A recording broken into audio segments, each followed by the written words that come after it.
en el nombre de nuestro Señor y Salvador Jesucristo. A Él sea toda la gloria y la honra. Amén. Y qué hermoso es podernos saludar, ¿verdad? ¿Qué sería de nosotros sin ese calor que viene del Espíritu Santo? Pues qué frialdad sería, ¿verdad? Pero a pesar de la distancia, y porque nos amamos y deseamos tocarnos algún día y abrazarnos y darnos un beso, pues por lo menos nos tenemos que conformar en la distancia.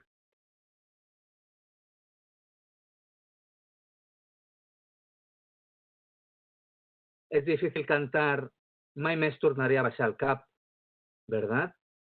Porque cuántas veces, y si no que se lo pregunten al apóstol Pedro, Señor, te seguiré todas las veces.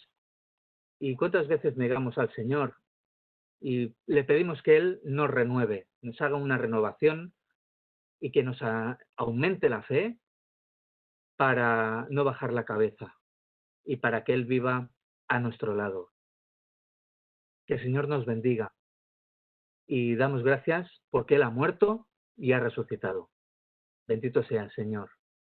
Vamos a poner este tiempo, este culto, en oración. Nuestro hermano Rubén, Rubén, ¿nos puedes dirigir al Señor en oración? Bendito Dios y Padre Celestial, te alabamos en este tu día y por todo tu poder, por todo tu amor, tus misericordias para con nosotros y especialmente, Señor, por la salvación, especialmente por tu muerte allá en la cruz, Señor, y por la resurrección por la cual nosotros somos salvos, Señor. Gracias por este hecho maravilloso en nuestras vidas.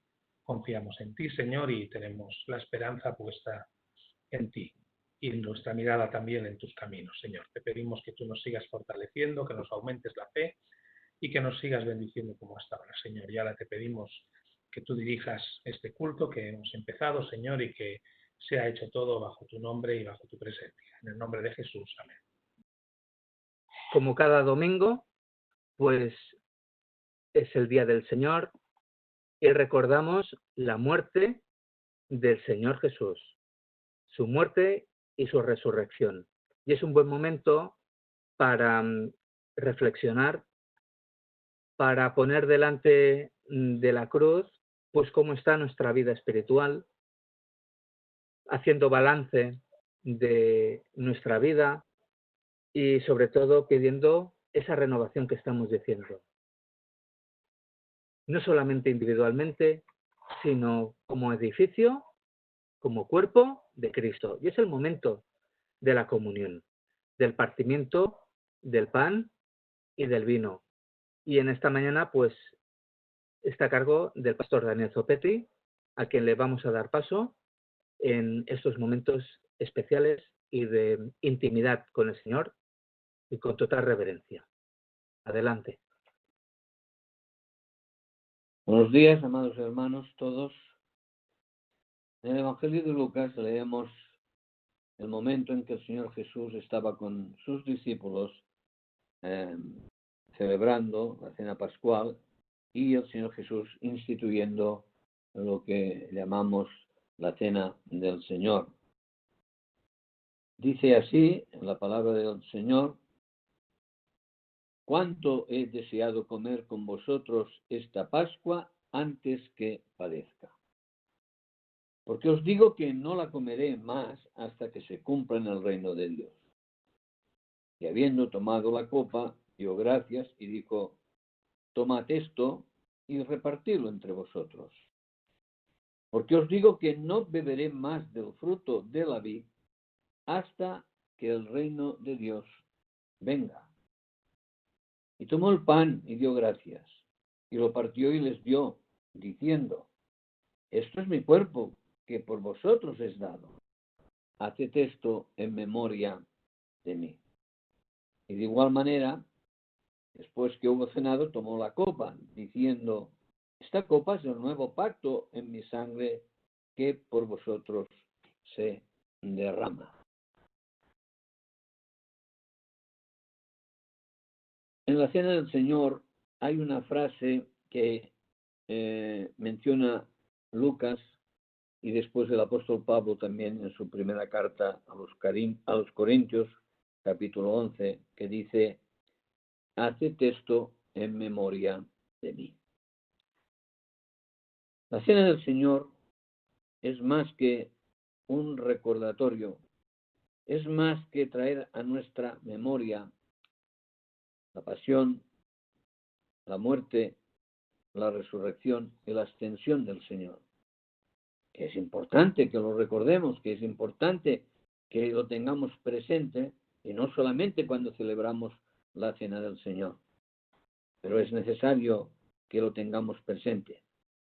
Días atrás comentábamos en el estudio de Lucas, los discípulos de Emaús, que en Lucas 24, 44 y 45 salía aquella frase que el Señor Jesús mismo decía a sus discípulos: era necesario que se cumpliese lo que de mí dicen las Escrituras.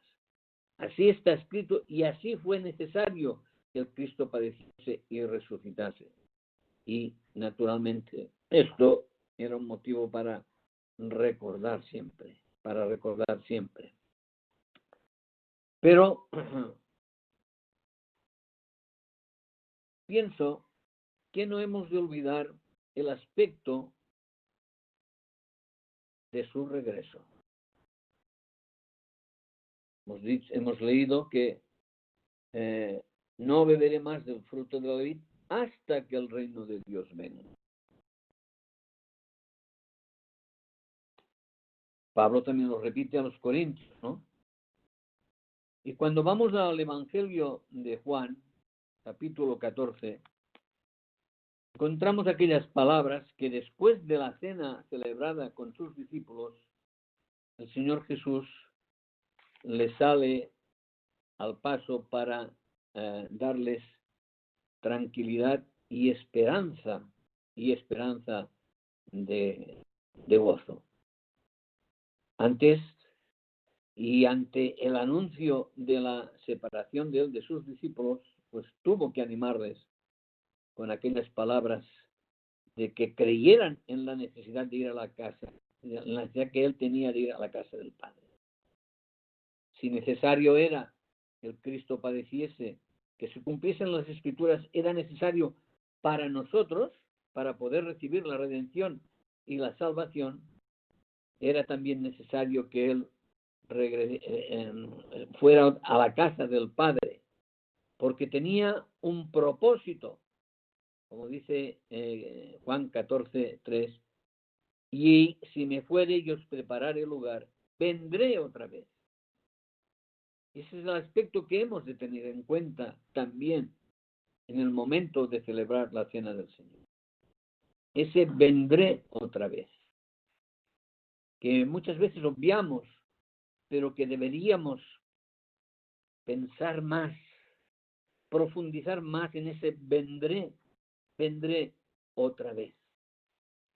Porque tiene un propósito muy importante, yo diría importantísimo, que no debemos olvidar. Dice: yo os tomaré a mí mismo. Pensamos, o muchas veces damos ya por sentado, que nuestra vida, termina con la muerte, y después de la muerte partimos a la presencia del Señor, y es verdad. Pero pensemos en un poco más allá, en ese final, en que ha de aparecer nuevamente el Señor Jesús, cuando venga con sus santos ángeles, nos tome a nosotros, no porque seamos buenos ni mejores, sino porque Él ha obrado nuestra redención y nos ha comprado, y sobre todo porque dice: para que donde yo estoy, vosotros también estéis. Él ha ido a preparar lugar para nosotros.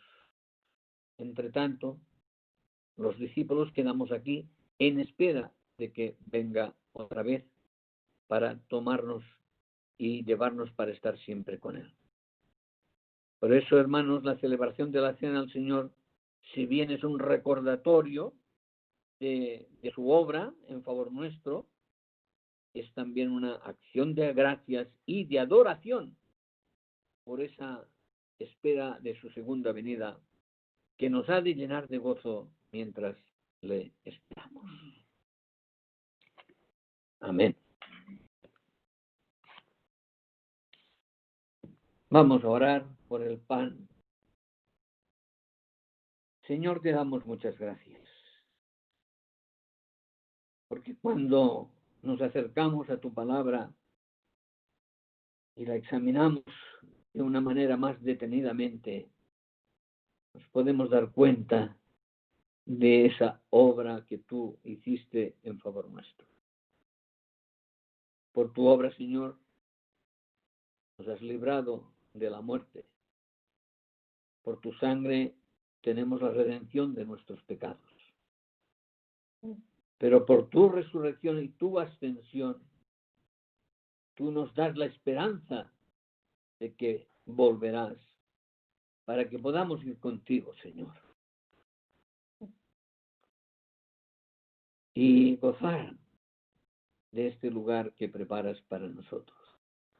Señor, nuestra mente humana no puede llegar a comprender la profundidad de esto. Y hasta que no lleguemos a tu presencia, no podremos darnos cuenta de lo que representa. Pero en tanto, Señor, en tanto, llena nuestras vidas de tu gozo, de tu paz, de tu poder, de tu esperanza. Que no perdamos nunca la esperanza esa de que tú has de regresar. En tanto, Señor, estamos aquí, seguimos la espera y seguimos celebrando esta cena tuya, partimiento del pan, símbolo de tu cuerpo que tú mismo te diste por nosotros, el derramamiento de tu sangre para remisión de nuestros pecados. Bendecimos, Señor, este pan que partimos en este día en tu santo y divino nombre. Amén. La noche que el Señor Jesús fue entregado, tomó el pan y habiendo dado gracias, lo partió, lo dio a sus discípulos, diciéndoles: tomad, comed. Esto es mi cuerpo que por vosotros es partido. Haced esto en memoria de mí. Y en su memoria lo hacemos nosotros en estos momentos.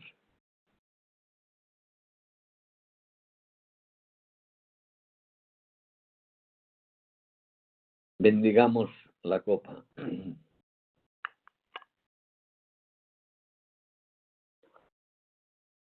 Cuán necesario fue, oh glorioso Salvador nuestro, tus padecimientos en aquella cruz. Cuán necesario fue que fueran abiertas aquellas heridas, tus manos, en tus pies, en tu costado, en tu cabeza, para que de ellas brotara el manantial de vida para nosotros. Sangre que nos limpia de todo pecado. La sangre que aún hoy en día busca al pecador para dar vida. Señor, que tengamos siempre en alta estima esa obra tuya, porque tú vertiste la sangre porque era necesario, que por ella tuviésemos la remisión de nuestros pecados, la redención del pecado. Oh glorioso Señor, tú apuraste una copa llena de maldición, llena con todas nuestras maldades y pecados, y la transformaste para nosotros en una copa de bendición. En espera de esa promesa tuya, de que la beberás nuevo con nosotros en el reino de tu Padre. Levantamos la copa y la bendecimos en tu santo y divino nombre. Amén. Amén.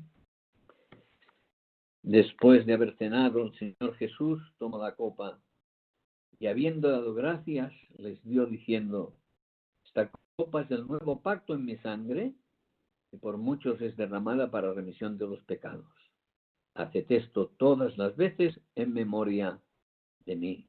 Y en su memoria lo hacemos en estos momentos.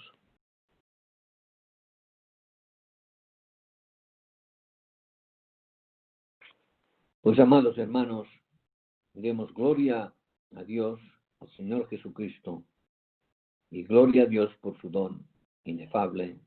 Amén.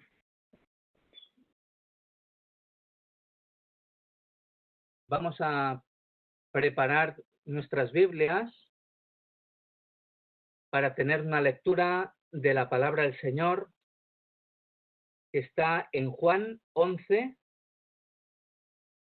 del 17 al 27, Juan 11, del 17 al 27, y nuestro hermano Javier pues tendrá la lectura de la palabra del Señor. Y preparemos nuestros corazones para recibir la palabra, el mensaje de la palabra que está a cargo de nuestro hermano José. Javier, adelante. Vino pues Jesús y halló que hacía ya 4 días que Lázaro estaba en el sepulcro. Betania estaba cerca de Jerusalén, como a 15 estadios, y muchos de los judíos habían venido a Marta y a María para consolarlas por su hermano. Entonces Marta, cuando oyó que Jesús venía, salió a encontrarle, pero María se quedó en casa. Y Marta dijo a Jesús: Señor, si hubieses estado aquí, mi hermano no habría muerto. Mas también sé ahora que todo lo que pidas a Dios, Dios te lo dará. Jesús le dijo: tu hermano resucitará. Marta le dijo: yo sé que resucitará en la resurrección, en el día postrero. Le dijo Jesús: yo soy la resurrección y la vida. El que cree en mí, aunque esté muerto, vivirá. Y todo aquel que vive y cree en mí, no morirá eternamente. ¿Crees esto? Le dijo: sí, Señor, yo he creído que tú eres el Cristo, el Hijo de Dios, que ha venido al mundo. Amén. Creo que este es un pasaje muy conocido por todos. Es la historia de aquel hogar donde Lázaro había fallecido, donde había luto, un lugar donde la gloria de Dios ha de ser manifestada. El jueves pasado tuvimos el estudio acerca de el libro de Juan, el Evangelio, donde encontramos la gloria y el poder de nuestro Señor y Salvador Jesucristo. Yo quisiera en esta mañana que fijásemos nuestra atención, todos nuestros sentidos, en este versículo 25 que nuestro hermano ha leído, cuando Jesús le dice a Marta: yo soy la resurrección y la vida. El que cree en mí, aunque esté muerto, vivirá. Esta es una de las declaraciones más solemnes y maravillosas, una declaración sublime que hizo nuestro Señor y Salvador Jesucristo de su propia persona. El fondo histórico, como hemos dicho y conocemos, es la muerte del amigo, la muerte de Lázaro. La verdad es que hacía días ya que yacía en el sepulcro. Su cuerpo inerte había sido debidamente envuelto, según la costumbre, y colocado en la tumba. Una gran piedra sellaba la entrada del sepulcro. Fue en este lugar un cementerio donde se manifestó la gloria de Dios. Más adelante, en el versículo 40, Jesús le dijo a Marta, pero ¿no te he dicho que si crees, verás la gloria de Dios? Marta estaría confundida ante aquellas palabras de Jesús. Es cierto que la creencia general en el mundo antiguo era la supervivencia del alma, la vuelta del espíritu al cuerpo y así la resurrección. Esto es lo que los egipcios creían. Cuando Faraón moría, se hacía preparativos. ¿Sabéis para qué? Los preparativos eran para su pronto regreso. En la tumba se le colocaban alimentos, enseres, todo preparado para su vuelta. El cadáver era embalsamado para su conservación por tiempo y tiempo ilimitado. En el capítulo 50 del Génesis, ya en los últimos días de José, como esplendor de su persona en Egipto, nos dice, y mandó José a sus siervos, los médicos, que embalsamasen a su padre. Y los médicos embalsamaron a Israel, su padre. Y más adelante, en el versículo 26 del mismo capítulo, nos dice que murió José a la edad de 110 años y lo embalsamaron y fue puesto en un ataúd en Egipto. Los preparativos son hechos reales delante de aquel que había fallecido. Por eso que Job, el antiguo Job, hizo aquella solemne pregunta: si el hombre muriere, ¿volverá a vivir? El que muere puede volver a vivir.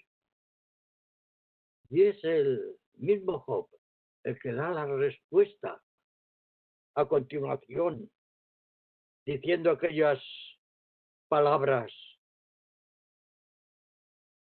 yo sé que mi Redentor vive y al fin se levantará sobre el polvo, y después de deshecha esta mi piel, en mi carne he de ver a Dios, al cual veré por mí mismo, y mis ojos lo verán y no otros.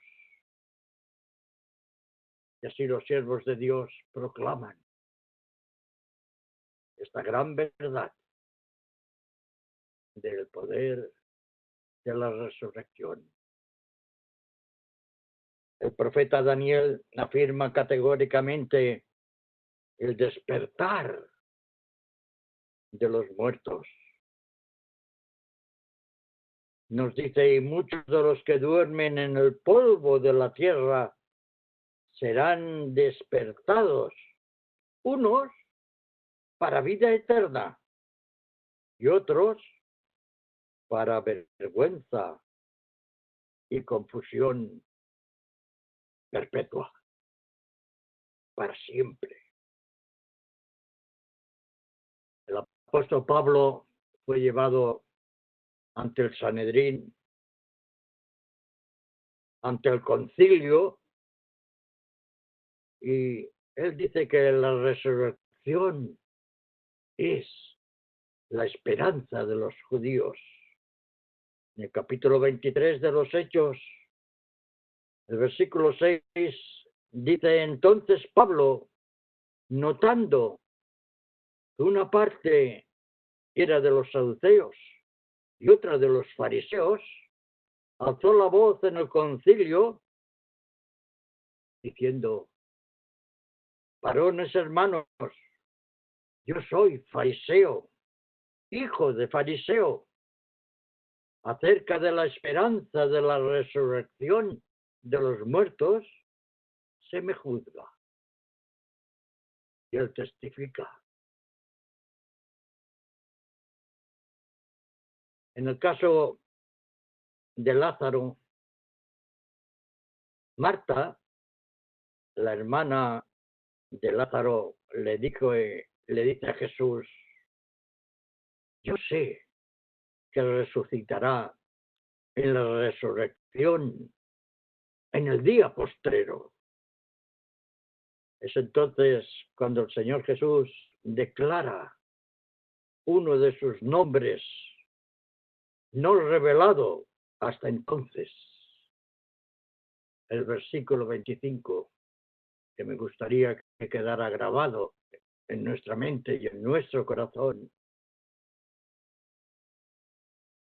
El yo soy eterno es el que habla y dice: yo soy la resurrección y la vida. Jesús dice: yo soy el pan de vida. Ese pan que tomamos. Y en esta mañana hemos tomado en el nombre de Jesús, recordando su muerte expiatoria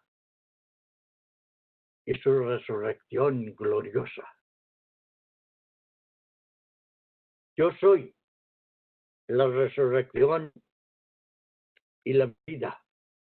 El que cree en mí, aunque esté muerto, no importa, vivirá. Vivirá. Jesús es el que tiene el poder sobre la vida y sobre la muerte. Él es el que tiene el poder de resucitar. El Evangelio de Juan empieza diciendo: en él estaba la vida, y la vida era la luz de los hombres. Dios el Padre le ha dado el poder que tuviese vida en sí mismo. El capítulo 5 de Juan leemos: porque como el Padre tiene vida en sí mismo, así también ha dado al Hijo el tener vida en sí mismo. En los evangelios encontramos que en el ministerio de Jesús, 3 veces en su ministerio ejerció el poder de dar vida a aquel que estaba muerto, aquel que había fallecido. La primera la encontramos en el capítulo 5 de Marcos, cuando Jesús llamó a la resurrección a aquella niña que conocemos como la hija de Jairo, ¿verdad? Nos dice el Evangelio: y tomando Jesús la mano de la niña, le dijo: Talita cumi, que traducido es: niña, a ti te digo, levántate. y luego la niña se levantó. Aquel lugar de luto se transformó en un hogar de gozo, de alegría, de paz, de vida, por la obra y las palabras de Jesús. También en Lucas capítulo 7 encontramos al que conocemos como el hijo de la viuda de Naín. Iba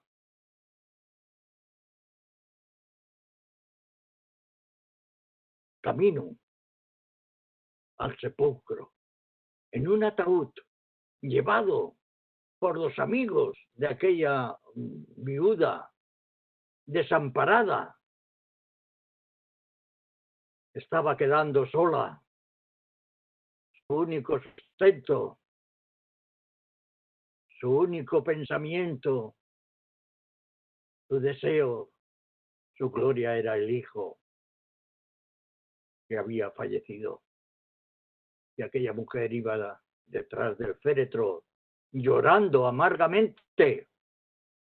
Y Jesús, al ver aquella escena, se conmovió de tal manera que nos dice el Evangelio que cuando el Señor la vio, se compadeció de ella y le dijo: no llores. Pero ¿cómo no iba a llorar? Si su esperanza iba adelante, hacia el sepulcro. Entonces, cuando Jesús se acerca y tocó el féretro, y los que lo llevaban se detuvieron, y Jesús dijo: joven, a ti te digo, levántate. Entonces se incorporó el que había muerto y comenzó a hablar y lo dio a su madre. Aquel camino de pesar, de lloro, de angustia, de incertidumbre, se convirtió en un lugar de gozo, de paz, de alegría, por la obra maravillosa de Jesús. Y en tercer lugar tenemos a Lázaro de Betania. Fijaos, el versículo 43, que no hemos leído, pero conocemos bien la historia de la resurrección de Lázaro. Jesús delante del sepulcro, cuando dijo aquellas palabras tan importantes: retirad la piedra. Hermanos, cada uno de nosotros toca que con nuestras manos y nuestras fuerzas retiremos la puerta, aquella piedra que cubría el sepulcro. Y Jesús clamó a gran voz: Lázaro, ven fuera. Conocéis la historia, ¿verdad? El que había ya 4 días que falleció y se estaba descomponiendo según las leyes de la naturaleza, salió atado, sin poder andar, salió del sepulcro. Un comentarista que ha escrito sobre este hecho, diciendo que cuando Jesús dijo: Lázaro, sal fuera, lo dijo con la intención de que el amigo saliera. Porque si Jesús, a gran voz, con el poder de su palabra, hubiera dicho: sal fuera, los sepulcros habrían sido abiertos y hubieran salido a la resurrección de vida. ¿Cuántos y cuántos? Es significativo que Jesús dijera, Lázaro, pronunció el nombre del amigo. Y es curioso, hermanos, con la niña, la hija de Jairo, Jesús dijo, niña, a ti te digo, levántate. Con el hijo de la viuda de Naín, le dijo, joven, a ti te digo, levántate.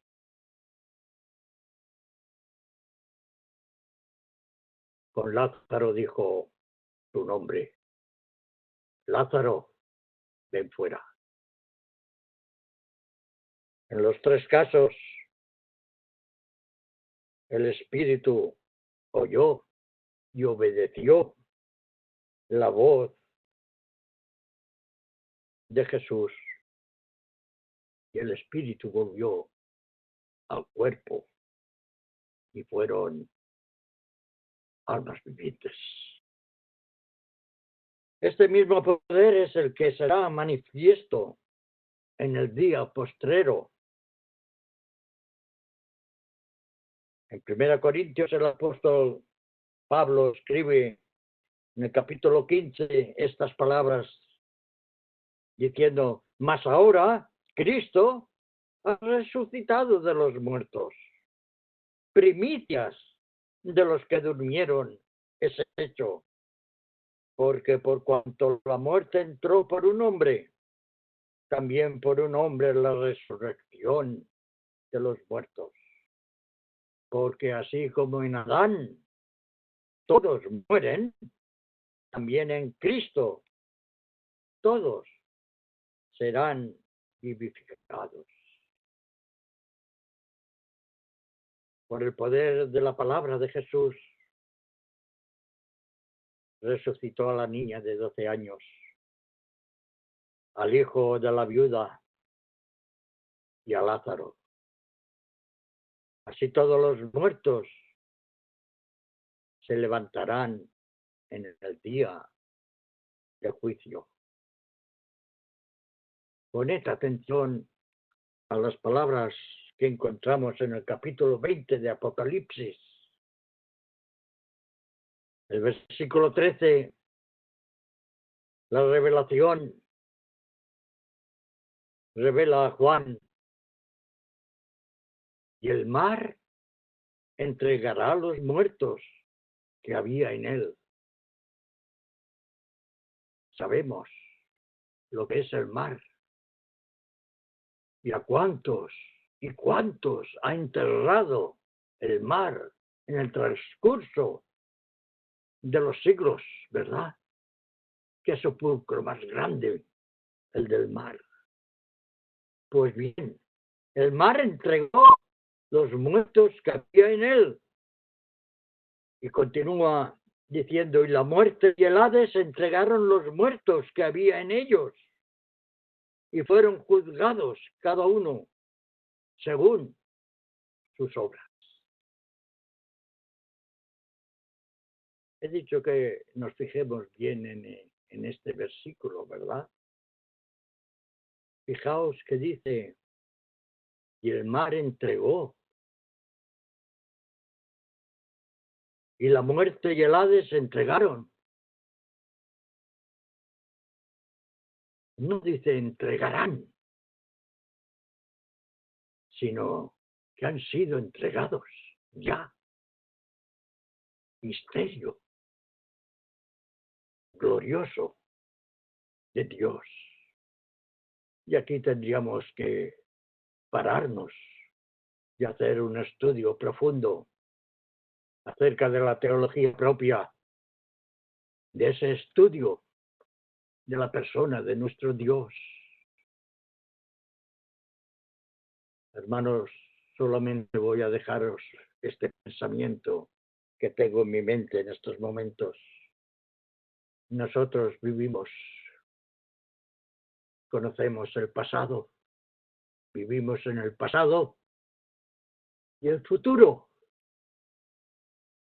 pero no en el presente. Y vosotros diréis, ¿pero qué está diciendo José? Y es verdad, es que en el momento que yo digo presente, pertenece al futuro, al pasado ya. Para nosotros no hay presente, es pasado y futuro, porque es tan rápido el presente que no cuenta. En cambio, para Dios, misterio de misterio, para nuestra mente finita, Él no vive ni en el pasado ni en el futuro, sino que Dios vive en un eterno presente. Al contrario que nosotros, hermanos, esta es la gloria y el poder de nuestro Dios. Podríamos hacer un estudio profundo acerca de esto, pero, hermanos, pensad que Jesús es el que tiene la victoria sobre la muerte. El apóstol Pedro, después de sanar al cojo, aquel cojo de nacimiento, habló al pueblo con aquellas palabras, acusándoles, recordándoles: vosotros matasteis al autor de la vida, a quien Dios ha resucitado de los muertos. Jesús no solo es el autor de la vida, Él, por su muerte en la cruz, es el que ha destruido el imperio de la muerte. ¿Sabíais que la muerte es un imperio, un invento de el diablo, de Satanás? Pues Cristo Jesús ha venido para destruir el imperio de la muerte que ha asolado desde el Edén hasta nuestros días, dando la esperanza de la resurrección y la vida eterna. ¿Para quién? Para todo aquel que en él cree.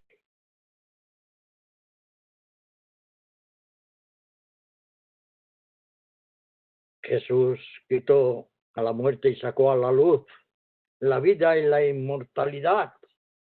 Son las palabras que Jesús dice a Timoteo en su segunda carta, el cual quitó la muerte y la sacó a la luz de la vida y la inmortalidad por el Evangelio. Hermanos, qué gozo es poder declarar que Jesús es el vencedor. Él es el que ha desarmado e inutilizado al que tiene el imperio de la muerte. Por eso el apóstol Pablo puede decir, cuando escribe a los Corintios, ¿dónde está, oh muerte, tu aguijón? ¿Dónde, oh sepulcro, tu victoria? Jesús venció la muerte y ha dado libertad. Ha liberado de la muerte a sus víctimas. Por eso sabemos que la muerte no tendrá más su señorío, porque Jesús ganó el imperio de la muerte y el derecho de resucitar de los muertos. Sabiendo que Cristo, habiendo resucitado de los muertos, ya no muere, la muerte no se enseñoreará más de él. Yo recuerdo hace muchos años predicando en una iglesia y hablando acerca de la muerte, la resurrección. Una hermana vino a mí y me dijo, por favor, no hable de la muerte. Estaba aterrorizada aquella pobre mujer, cuando sabemos todos somos los hombres y mujeres los únicos que pisamos esta tierra, que sabemos que nacemos para morir por el imperio que formó el enemigo de Dios. Y es por eso que Cristo Jesús vino al mundo para salvar a los pecadores, de los cuales, como el apóstol, podemos decir, yo soy el primero, el primer pecador. Y gloria a Dios, porque siendo yo pecador, Cristo se ha fijado en mí y ha dado su vida muriendo en la cruz. ¿Sabéis que la muerte solamente puede estar y puede ejercer su poder sobre los que han pecado? Porque la paga del pecado es la muerte. Jesús pecó. Hermanos, considerad Jesús, el santo ser, murió. No le mataron a Jesús. ¿Quién es el que tiene el poder de matar a Jesús? Jesús dio su vida, entregó su vida, subiendo a la cruz del Calvario, con el propósito que hemos estado hablando, de destruir a la muerte. ¿Sabíais que la muerte ha sido destruida? La sentencia de muerte ante el diablo y sus seguidores ya ha sido dada. Solo falta el momento de la ejecución. Tened presente esto, hermanos. Vivamos fortalecidos en el poder de Cristo.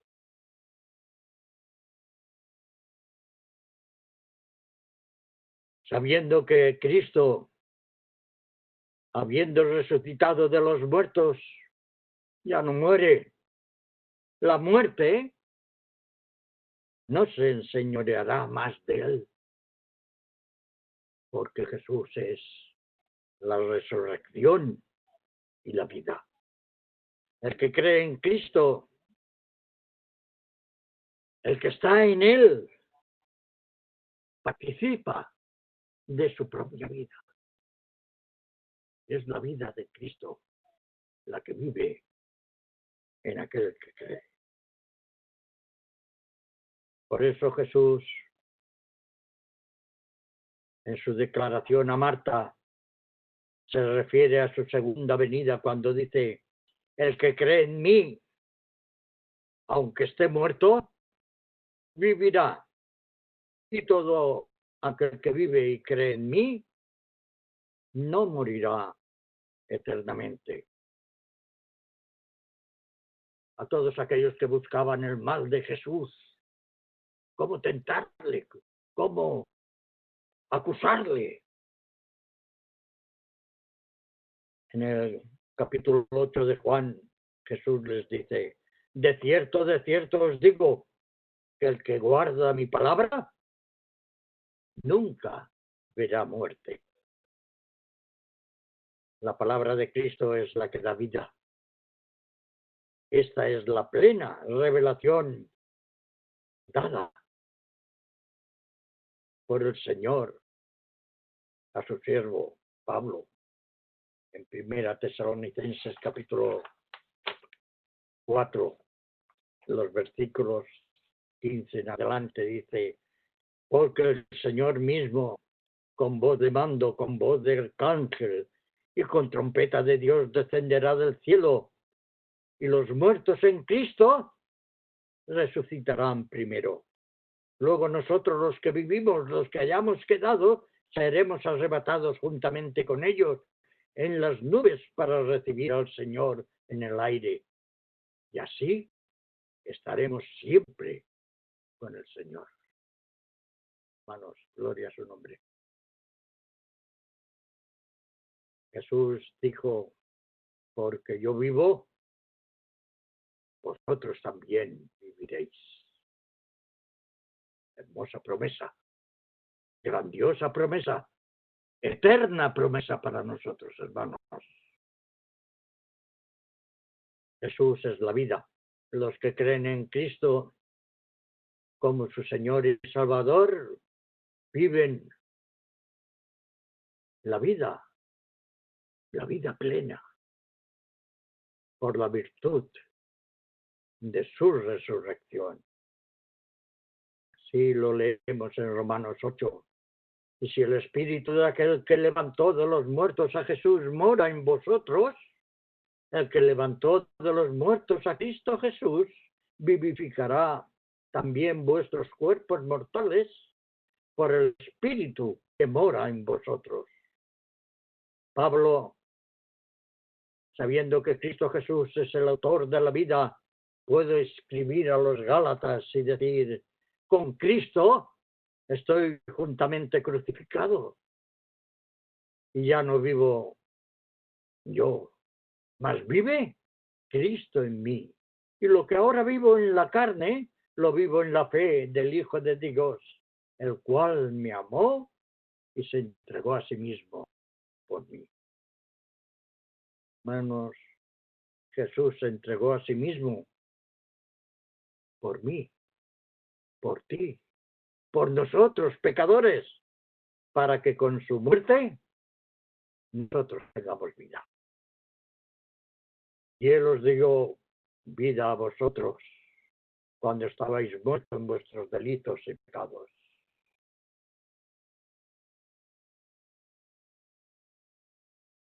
Pero Dios, que es rico en misericordia, por su gran amor con que nos amó, aun estando nosotros muertos en pecados, nos dio vida juntamente con Cristo. Por gracia sois salvos.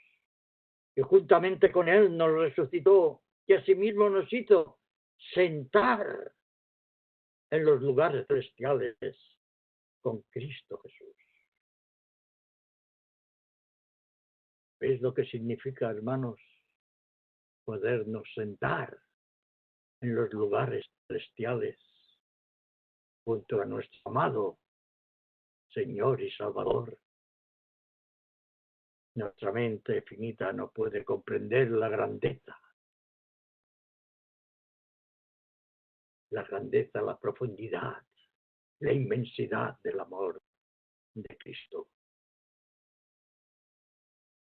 Fijaos, hermanos, la gracia de Dios ha hecho posible nuestra vida en Cristo. Esa gracia salvadora. La gracia de Dios es la que nos ha dado la seguridad de salvación en Cristo Jesús. La gracia de Dios nos da la paz y el descanso.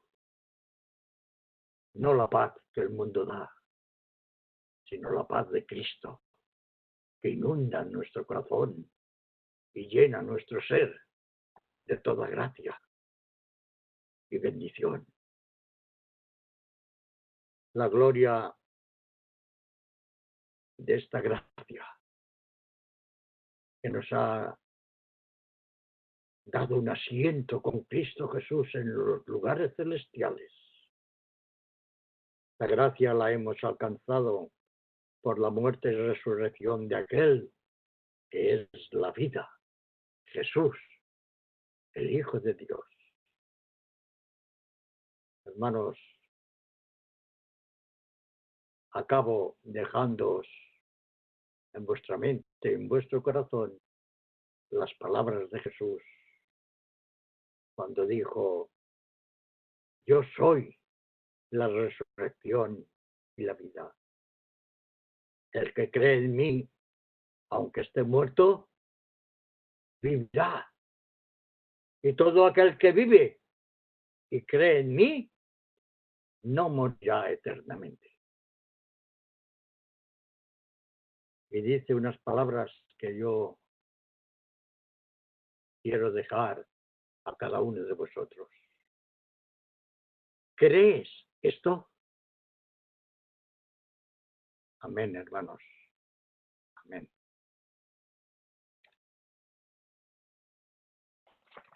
Amén. Pues damos gracias al Señor por el mensaje de la palabra y que Él nos ayude también a reflexionar con esta última palabra. ¿Crees esto? ¿Crees en la resurrección del Señor? Pues bendito sea. Bendito sea el Señor. Adelante.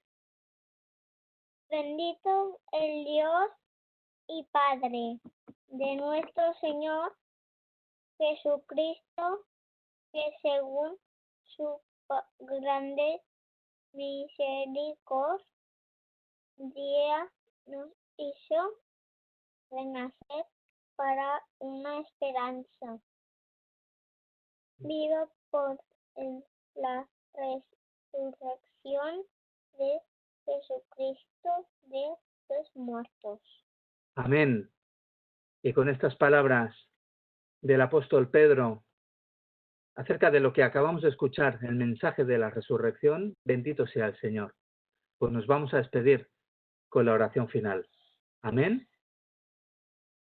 Pedro Gómez, ¿cómo tienes la voz, hermano? Bien, estoy bien. Aquí no podemos conectarnos visual porque tenemos problemas con las redes, si no se nos cuelga. Pero bien, la voz está bien. Pues nos puedes despedir con la última oración. Señor, te damos muchas gracias por esta nueva oportunidad, Padre, que hemos tenido de estar reunidos como pueblo tuyo, Señor, en tu nombre. Señor, para poder escucharte hablar, Señor. Gracias, Señor, porque tú vives, Señor, y que sabemos que un día también viviremos juntamente, Señor, contigo. Pero, Señor, mientras tanto, Señor, tennos atentos, tennos alerta, tennos velando, Señor. Viendo, Señor, las señales que van pasando, Señor, para que realmente estamos viendo, Señor, que los tiempos se están adelantando de una forma muy rápida, Señor. Y queremos, Padre, estar, pues, como hemos dicho, atentos, Señor, a ti, Señor. Gracias por este culto, Señor. Señor, te lo ofrecemos para que haya subido, Señor, a tu presencia como ese perfume grato hacia tus pies, Señor. Guárdanos, Señor, guarda a tu pueblo, guarda a tu iglesia, Señor. Guarda a nuestras familias, Señor, para que realmente podamos, Señor, ser fieles y constantes en ti, Señor. Ayúdanos para también a ser fieles y constantes a tu palabra, Señor, y obedientes a ella, Señor. Señor, está con los necesitados, está, Señor, con los enfermos, está con todos aquellos, Señor, que tienen, pues, dificultades, Señor, tanto sean físicas, emocionales y también espirituales, Señor. Y, Señor, ayúdanos, Señor, a ser cada uno de nosotros canales de bendición para cada uno de ellos, Señor, en lo que podamos ayudar. Señor, despídenos, Señor, con tu paz y con tu bendición, Señor. Gracias por tu presencia entre nosotros. Te adoramos, Señor, en el nombre de nuestro amado Señor y Salvador Jesucristo. Amén. Amén. Qué bien. Amén.